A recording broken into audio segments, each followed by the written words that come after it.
12 ফেব্রুয়ারি নির্বাচনে জয় পরাজয় ছাপিয়ে দেশের রাজনীতিতে নতুন করে আলোচনায় জাতীয় সংসদের উচ্চকক্ষ।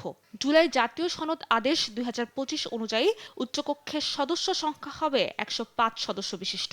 100 জন সদস্য নির্বাচিত হবেন সংসদ নির্বাচনে অংশগ্রহণকারী দলগুলোর মধ্য থেকে, আর বিশিষ্ট শিক্ষাবিদ, বিজ্ঞানী বা বিশেষজ্ঞদের মধ্য থেকে বাকি 5 জনকে মনোনীত করবেন রাষ্ট্রপতি।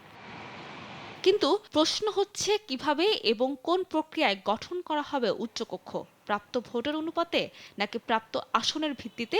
এ নিয়ে নতুন করে উঠেছে বিতর্ক। সদ্য নির্বাচনে নিরঙ্কুশ সংখ্যাগরিষ্ঠতা পাওয়া বিএনপির আইন সম্পাদক ও নেত্রকোনা 1 আসন থেকে জয়ী ব্যারিস্টার কায়সার কামাল বলেন, দলের নীতি নির্ধারণী মহল ঠিক করবে কোন প্রক্রিয়ায় গঠন করা হবে উচ্চকক্ষ। সংবিধান ফলো করেই তা করা হবে জানান তিনি। উচ্চকক্ষ আর নিম্নকক্ষ সবকিছু আমাদের যে সংবিধান সংস্কার কমিটি আছে, সেই কমিটির প্রধান ছিলেন জনাব সালাউদ্দিন সাহেব, এবং he is the appropriate individual এবং পার্সন এবং লিডার এই সমস্ত বিষয়ে জবাব দেয়। ডেমোক্রেসির বিউটিটাই হচ্ছে সেইটাই যে একটা ক্যাবিনেট থাকবে, শ্যাডো ক্যাবিনেট থাকবে। তো এটা যদি করা হয়, আমার মনে হয় যে পার্লামেন্ট মেম্বার যারা ট্রেজারি বেঞ্চে বসবেন তারাও উপকৃত হবেন, আর যারা শ্যাডো থাকবেন তারাও উপকৃত হবে। এদিকে বিরোধী দল হতে যাওয়া জামায়াত জোটের শিশির মুনির বলেন, গণভোটের রায় অনুযায়ী দলগুলো প্রাপ্ত ভোটের অনুপাতেই হবে উচ্চকক্ষ। গণভোটের একটা প্রশ্ন ছিল, আগামী জাতীয় সংসদ হবে 2 কক্ষ বিশিষ্ট।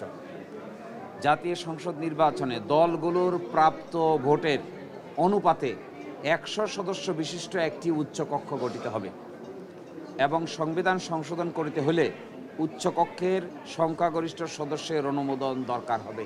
এই ব্যাপারে জনগণ হ্যাঁ বলেছে। এখন ওনারা ডিসেন্টিং দিয়েছিলেন 17 অক্টোবর, এই আইন হয়েছে 13 নভেম্বর। 13 নভেম্বরে এই আইন যখন পাশ করা হলো, তখন আজকালকার সরকারি দলের পক্ষ থেকে বলা হয়েছিল যে তারা প্রতারিত বোধ করছেন। তাদের এই ডিসেন্টিংটা জুলাই সনদ বাস্তবায়ন আদেশে আর কার্যকর থাকে নাই, না থেকে সরাসরি জুলাই সনদ বাস্তবায়ন আদেশে এসে এই প্রশ্নটা জনগণের কাছে জিজ্ঞাসা করা হয়েছে। জনগণ হা উত্তর দিয়েছে। যদি হা উত্তর জনগণ ওনারা মানেন, তাহলে ওনাদের দায়িত্ব হলো অবশ্যই ভোটের আনুপাতিক হারে 100 সদস্য বিশিষ্ট উচ্চকক্ষ গঠন করা। এদিকে নতুন সরকারের জবাবদিহিতা নিশ্চিতে ছায়া মন্ত্রিসভা গঠনের কথা বলেছেন 11 দলীয় বিরোধী জোটের নেতারা, আর এই সিদ্ধান্তকে সাধুবাদ জানায় বিএনপি। সাবরিনা মজুমদার, দেশ টিভি, ঢাকা।